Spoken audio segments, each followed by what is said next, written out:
Hey friends, today we're gonna review this DSLR camera. It's like a beginner camera. It's gonna be most of the people's first camera in the next level after the point to shoot camera or a mobile photography.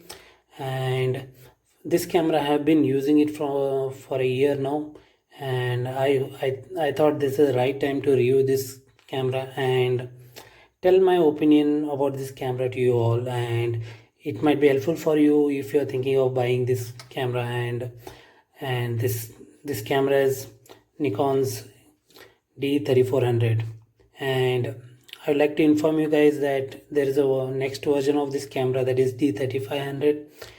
I recommend you guys to go and check about those information as well.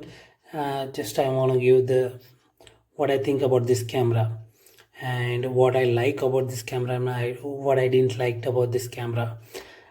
That's what I want to share in this video, and let's go ahead with the video. Let's review this camera. So guys, as I said in the earlier, that this is Nikon's D3400 camera. This is an beginner's camera, like who just started their photography, who are interested in photography, they want to start something seriously. The cost of this camera is just starting range, like 25 to 30,000 you'll get this camera. So I don't think any DSLR we get lesser than that price. So this is a starting range of DSLRs, and this is the starting model of Nikon's. Like now we have a D3500 as well. So this was when I bought, this was the newest model, and this was for beginners. So I bought this camera, and what I like about this camera is that you can see there's 11 focus points. 11. So this camera has 11 focus points, which is good in this price points, and it has a 24 megapixel camera sensor. So you can capture a lot of details in this. The more the megapixel, the larger we capture the details, and it comes with this 18 to 55 lens with it, kit lens, which we call it is also called as kit lens, and there is an option for a telephoto lens as well. So when I bought, I didn't want to invest all the money at a time. So see, there are few people who are interested in the beginning, and later they lose their interest in the photography. So I recommend first buy a basic thing. Then if you're growing the interest and that hobby grows in you and you want to invest more, then you go ahead with other lenses. So if you are just started, better you go with this kit lens. And this kit lens is so much capable, and it can go with all the requirement which you have in the beginning. So there is no requirement that you have to have a very costly lens to get a good photography. It's all you who decides the photo which is good and which is not good. So it's all your creativity.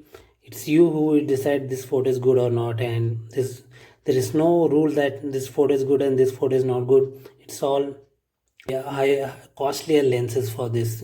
Just for the beginners I'm saying. If you're going to be a professional, there is a requirement. So that's it. So what I didn't like about this camera is it doesn't have a Wi-Fi. Nowadays Wi-Fi, connecting through a Wi-Fi is a very mandatory things, and there are a lot of things which benefit this if you had a Wi-Fi in this. So it can be connected only through Bluetooth. There is no Wi-Fi in this. With Wi-Fi we can connect wirelessly other devices and all that, very easy to connect. But as there is no Wi-Fi, it's kind of a minus point for this camera.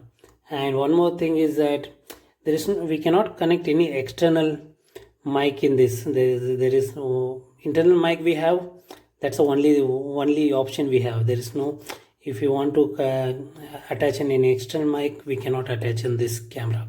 So these two things which I didn't like.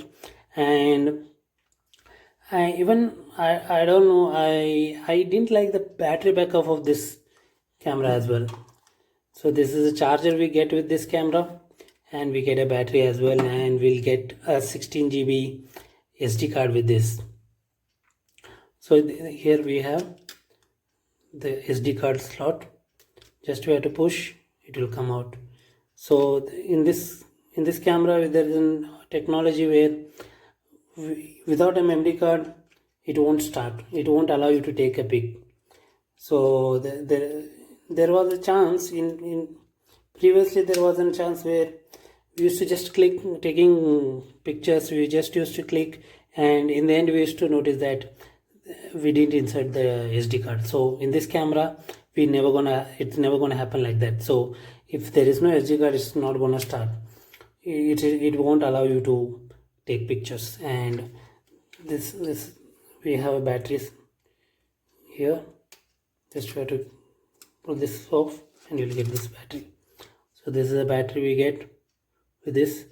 And okay, I don't say it's a very bad battery life, but I personally didn't like the battery backup of this camera, but it's okay. Any occasions it will survive.